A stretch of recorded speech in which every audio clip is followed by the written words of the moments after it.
Assalamualaikum warahmatullahi wabarakatuh. Hari ini saya akan menjelaskan materi mengenai Internet of Things. Apa itu Internet of Things? Secara umum, Internet of Things adalah suatu konsep di mana objek tertentu punya kemampuan untuk mentransfer data melalui jaringan tanpa memerlukan adanya interaksi dari manusia ke manusia ataupun dari manusia ke perangkat komputer. Lalu, bagaimana cara kerja Internet of Things? Konsep IoT sebetulnya cukup sederhana, dengan cara kerja mengacu pada 3 elemen utama pada arsitektur IoT, yakni barang fisik yang dilengkapi dengan modul IoT, perangkat koneksi ke internet seperti modem dan router wireless PD seperti di rumah, cloud data center tempat untuk menyimpan aplikasi beserta database. Cara kerja Internet of Things yaitu dengan memanfaatkan sebuah argumentasi pemrograman yang dimana tiap-tiap perintah argumennya itu menghasilkan sebuah interaksi antara sesama mesin yang terhubung secara otomatis tanpa campur tangan manusia dan dalam jarak berapapun. Internetlah yang menjadi penghubung di antara kedua interaksi mesin tersebut. Sementara manusia hanya bertugas sebagai pengatur dan pengawas bekerjanya alat tersebut secara langsung. Unsur-unsur pembentuk IoT. Yang pertama itu ada konektivitas atau jaringan. Dalam IoT ada kemungkinan untuk membuat atau membuka jaringan baru dan jaringan khusus IoT. Jadi jaringan ini tak lagi terikat hanya dengan penyedia utamanya saja. Jaringannya tidak harus berskala besar dan mahal, bisa tersedia pada skala yang jauh lebih kecil dan murah. IoT bisa menciptakan jaringan kecil tersebut di antara perangkat sistem. Kedua ada sensor. Sensor ini merupakan pembeda yang membuat IoT unik dibanding mesin canggih lainnya. Sensor ini mampu mendefinisikan instrumen yang mengubah IoT dari jaringan standar dan cenderung pasif dalam perangkat, hingga menjadi suatu sistem aktif yang sanggup diintegrasikan ke dunia nyata sehari-hari kita. Lalu ada keterlibatan aktif. Sering diterapkan teknologi umumnya yang termasuk pasif. IoT ini mengenalkan paradigma yang baru bagi konten aktif, produk maupun keterlibatan layanan. Lalu ada perangkat berukuran kecil. Perangkat, seperti yang diperkirakan para pakar teknologi, memang menjadi semakin kecil, semakin murah, dan lebih kuat dari masa ke masa. IoT memanfaatkan perangkat-perangkat kecil yang dibuat khusus ini agar menghasilkan ketepatan, skalabilitas, dan fleksibilitas yang baik. Lalu yang kelima ada kecerdasan buatan atau AI. IoT membuat hampir semua mesin yang ada menjadi smart. Ini berarti IoT bisa meningkatkan segala aspek kehidupan kita dengan pengembangan teknologi yang didasarkan pada AI. Jadi pengembangan teknologi yang ada dilakukan dengan pengumpulan data, algoritma kecerdasan buatan, dan jaringan yang tersedia. Sebenarnya ya contohnya bisa jadi mesin yang tergolong sederhana, semacam meningkatkan atau mengembangkan lemari es atau kulkas Anda sehingga bisa mendeteksi jika stok susu atau sereal favorit Anda sudah hampir habis. Bahkan bisa juga membuat pesanan ke supermarket secara otomatis jika stok mau habis. Penerapan kecerdasan buatan ini memang sangatlah menarik. Lalu, macam-macam bidang penerapan IoT. Yang pertama itu ada pertanian. Ada berbagai macam pengaplikasian IoT di sektor pertanian. Beberapa di antaranya seperti mengumpulkan data soal suhu, curah hujan, kelembapan, kecepatan angin, serangan hama, dan muatan tanah. Data-data tersebut bisa dipakai buat mengotomatisasi teknik pertanian. Kemudian bisa juga dipakai untuk mengambil keputusan atau decision making berdasarkan informasi yang ada demi meningkatkan kualitas dan kuantitas, meminimalkan risiko dan limbah, serta mengurangi upaya yang diperlukan dalam mengelola tanaman. Sebagai contoh, petani sekarang sudah bisa memantau suhu dan kelembapan tanah dari jauh, dan bahkan menerapkan data yang diperoleh IoT untuk program pemupukan yang lebih presisi. Lalu ada lagi energi. Sejumlah besar perangkat yang memakan energi semacam switch, outlet listrik, lampu, televisi, dan lain-lain kini sudah terintegrasi dengan konektivitas internet. Lalu apa dampaknya? Integrasi itu memungkinkan mesin-mesin ataupun jaringan untuk berkomunikasi dalam menyeimbangkan pembangkitan listrik serta penggunaan energi yang lebih hemat maupun efektif. Perangkat ini juga bisa memungkinkan akses remote control dari pengguna atau bisa juga manajemen dari satu pusat lewat interface yang berbasis cloud. Selain itu, bisa juga mengaktifkan fungsi semacam penjadwalan, misalnya untuk menyalakan atau mematikan mesin pemanas, mengendalikan oven, mengubah kondisi pencahayaan dari terang menjadi redup hingga ke gelap, dan lain sebagainya. Jadi dengan IoT di bidang ini, sistem bisa berkumpul dan bertindak berdasarkan informasi yang terkait dengan energi dan daya demi meningkatkan efisiensi produksi dan distribusi listrik. Ya, selanjutnya lingkungan. Aplikasi pemantauan lingkungan dari IoT biasanya pakai sensor dalam membantu terwujudnya perlindungan lingkungan. Contohnya seperti apa? Penerapannya misalnya dengan memantau kualitas udara atau air, kondisi atmosfer atau tanah, bahkan juga bisa mencakup pemantauan terhadap satwa liar dan habitatnya. Tak hanya itu sebenarnya, bisa juga IoT ini dimanfaatkan dalam penanggulangan bencana semacam sistem peringatan dini tsunami atau gempa bumi. Hal ini tentunya bisa sangat membantu. Perangkat IoT dalam hal ini berarti punya jangkauan geografis yang sangat luas serta mampu bergerak. Lalu ada otomatisasi rumah. Perangkat IoT juga bisa dipakai untuk memantau dan mengontrol sistem mekanis, elektrik, dan elektronik yang digunakan di berbagai jenis bangunan, misalnya industri atau juga rumah Anda sebagai tempat tinggal. Alat atau pengembangan IoT ini juga bisa memantau penggunaan energi secara real time untuk mengurangi konsumsi energi. Tak hanya itu, bahkan bisa juga melakukan pemantauan terhadap para penghuninya. Contohnya, begitu Anda masuk ke rumah di malam hari, lampu menyala. Kemudian, begitu Anda masuk ke kamar tidur, lampu akan mati secara otomatis. Pagi hari, taman Anda akan disiram air oleh mesin penyiram otomatis. Begitu juga dengan kulkas. Anda yang bisa memesan stok makanan sendiri ketika habis. Semuanya bisa terintegrasi menjadi sistem rumah pintar. Lalu ada bidang kesehatan. Nah, di dunia kesehatan ini, IoT dikembangkan terus.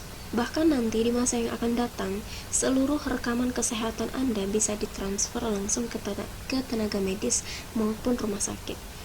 Data-data yang bisa dideteksi dan dikirimkan semacam detak jantung, tingkat gula dalam darah, dan lain sebagainya. Smartphone atau ponsel pribadi Anda akan menjadi alat pemantau kesehatan yang canggih dan tentunya bisa sangat membantu Anda. Perangkat IoT yang ada bahkan bisa memberikan peringatan saat kesehatan Anda menurun, atau memberikan saran pengobatan dan bahkan membuat janji temu dengan dokter. Sebenarnya beberapa teknologi canggih IoT telah dikembangkan dan diterapkan di bidang ini. Contohnya tempat tidur pintar yang bisa otomatis memberitahukan dokter atau perangkat ketika pasien hendak bangun dari tempat tidur dan lain-lain. Menurut laporan dari Goldman Sachs tahun 2015, perangkat kesehatan semacam ini bisa menyelamatkan negara dari anggaran kesehatan yang berlebihan. Lalu yang terakhir itu ada transportasi. IoT bisa membantu manusia dalam integrasi komunikasi, kontrol, dan pemrosesan informasi pada berbagai sistem transportasi yang ada. Penerapan IoT memang terus-menerus meluas ke berbagai aspek sistem transportasi. Tak hanya teknologi mesinnya yaitu kendaraan, tetapi juga infrastruktur, serta menyinggung fungsi sistem transportasi. Sistem tersebut memungkinkan komunikasi antar dan intra kendaraan, kontrol lalu lintas yang lebih efektif karena tergolong cerdas, parkir yang lebih cerdas, manajemen logistik dan armada kontrol kendaraan, dan juga terkait faktor keselamatan maupun bantuan di jalan. Oke, mungkin sekian dari materi Internet of Things. Saya akhiri. Wassalamualaikum warahmatullahi wabarakatuh.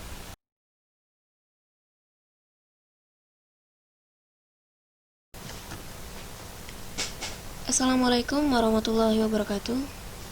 Hari ini saya akan menjelaskan materi OSI layer pada mata kuliah Mikrotik 2. Submaterinya itu yang pertama ada OSI layer, yang kedua ada physical layer pada jaringan komputer, 3 data link layer, dan 4 itu network layer. OSI layer, OSI atau Open System Interconnection, yang mana menggunakan model referensi dengan bentuk konseptual. Pada sebuah OSI layer terdiri dari 7 lapisan. Yang pertama itu ada physical layer, 2 data link layer, 3 network layer, 4 transport layer, 5 session layer, 6 presentation layer, dan yang terakhir itu ada application layer. Dan yang kita bahas pada materi ini cuma 3, yaitu pertama physical layer, 2 data link layer, 3 network layer. Mekanisme OSI layer berdasarkan contoh email. Yang pertama, application layer itu melakukan pengiriman data ke komputer lainnya. Selanjutnya, presentation layer mengkonversikan email menjadi format yang dapat dikenali jaringan. Session layer bertugas melancarkan transmisi perjalanan data email sampai proses pengiriman selesai. Transport layer akan melakukan pemecahan dan mengumpulkan lagi dari transport layer penerima. Network layer akan bertugas menunjukkan alamat dan mengantarkan data sampai ke tujuan pengiriman email. Data link layer berfungsi atau memiliki fungsi untuk mengubah data dalam bentuk frame beserta dengan alamat fisiknya. Physical layer data berperan dalam mengirimkan data melalui medium jaringan ke layer transport penerima.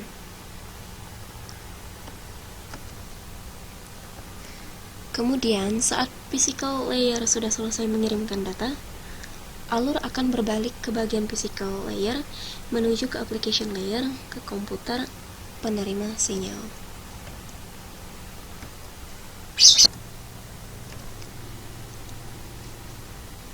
Dua, physical layer pada jaringan komputer. Apa itu physical layer? Jadi, physical layer itu adalah lapisan fisik yang secara langsung berhubungan dengan perangkat keras sehingga pemindahan bit data berjalan lancar antar device. 5 media fisik jaringan yang memanfaatkan layer ke-7 dalam model OSI. 1. Kabel. Alat transfer data yang paling utama digunakan adalah kabel. Ada beberapa jenis kabel yang kerap ditemui, yaitu kabel UTP, koaksial, dan fiber optik. Kabel UTP atau Unsealed Twist Pair adalah jenis terbanyak yang digunakan untuk jaringan LAN. Panjang maksimalnya adalah 100 meter dengan kecepatan transfer berkisar 10-100 Mbps. Selanjutnya adalah kabel koaksial yang jangkauannya melebihi 500 meter. Konstruksinya dapat Anda samakan dengan kabel pada antena televisi. Kecepatan transfernya sama, yakni 10 hingga 100 Mbps. Jenis terakhir yaitu fiber optik, yang lebih unggul dibandingkan 2 jenis lainnya. Kabel ini lebih cepat dalam melakukan transfer data, lebih tahan noise, dan menjangkau lebih dari 3 km.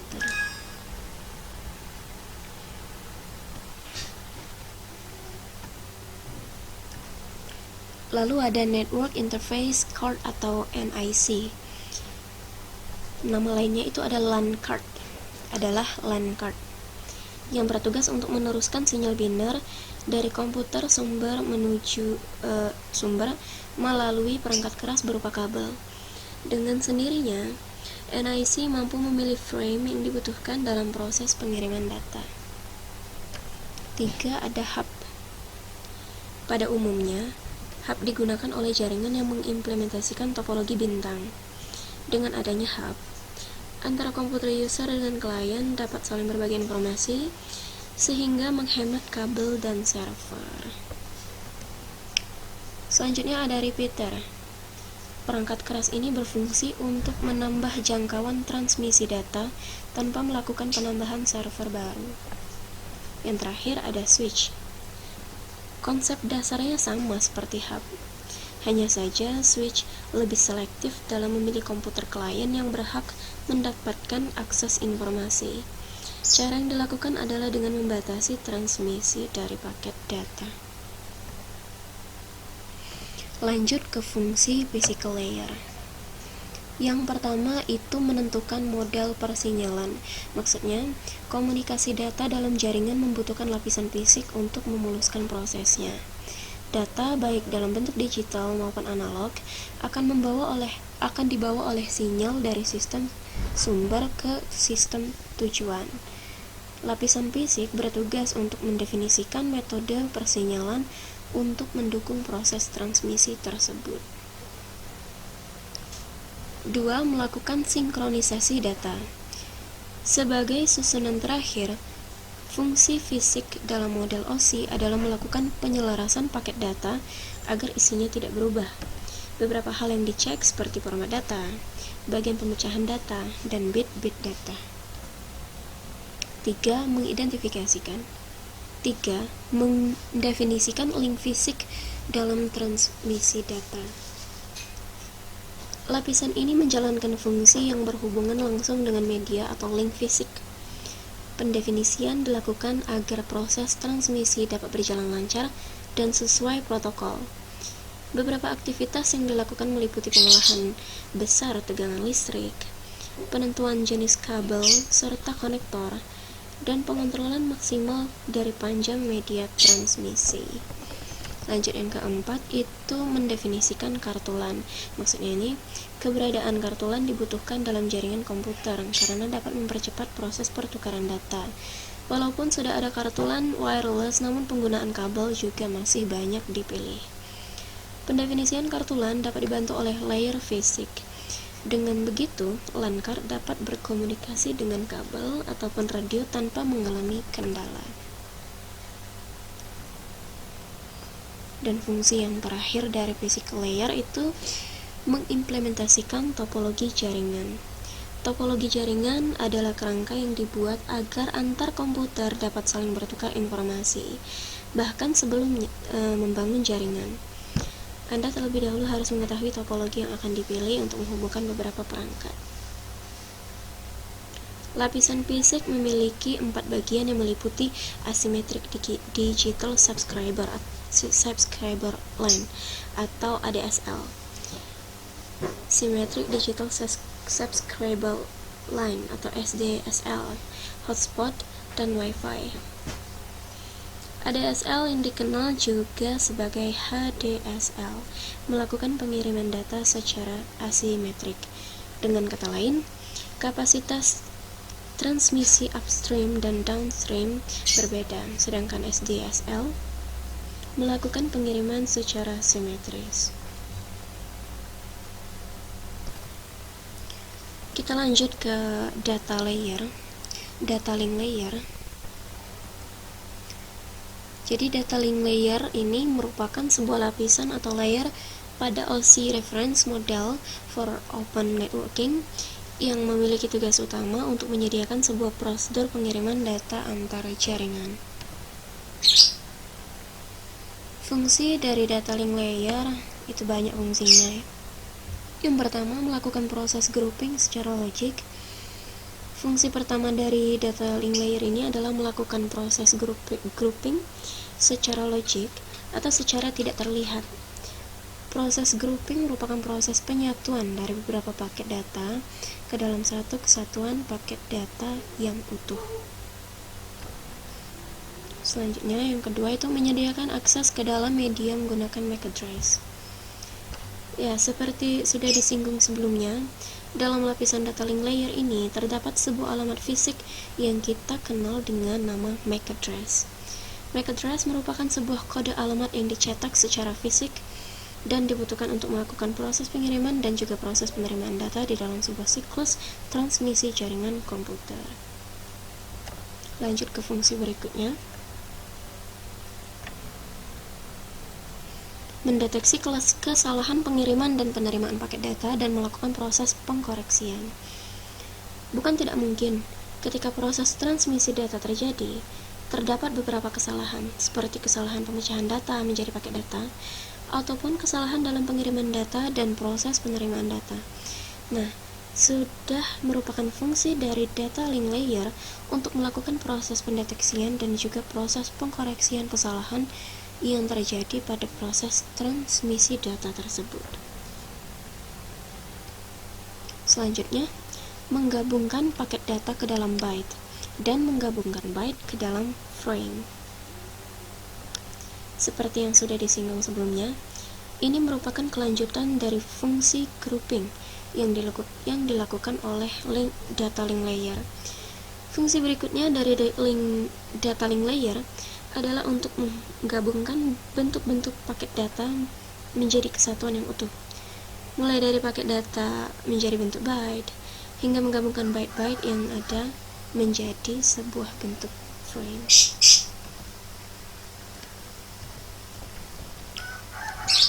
Lalu ada network layer. Apa sih network layer itu? Network layer merupakan sebuah sistem logik yang sangat erat kaitannya dengan proses transmisi data, karena menghubungkan komputer ke dalam berbagai jaringan-jaringan yang sudah ada. Lalu apa fungsi network layer? Yang pertama, itu menentukan tujuan data dari sebuah jaringan. Sebuah data dan juga paket data tentu saja memiliki tujuan. Tujuan dari paket data tersebut adalah komputer lainnya yang juga sudah terhubung ke dalam jaringan. Untuk dapat menentukan komputer mana yang akan ditransmisikan paket datanya, maka network layer memiliki peran yang sangat penting. Network layer akan menentukan kemana sebuah paket data akan ditransmisikan, sesuai dengan perintah yang sudah diberikan kepadanya. Fungsi kedua itu mendefinisikan alamat IP.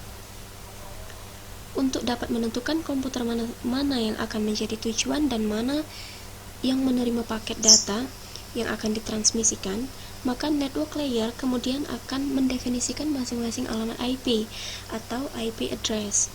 IP address merupakan sebuah alamat yang unik yang dimiliki oleh setiap komputer yang terhubung ke dalam suatu jaringan komputer. Yang ketiga, membuat header pada paket-paket yang sudah ada. Header diibaratkan seperti sebuah judul dalam paket data. Dengan adanya header ini, paket data yang merupakan bagian atau fragmen dari sebuah data akan memiliki header tersendiri dan tidak akan terpecah belah.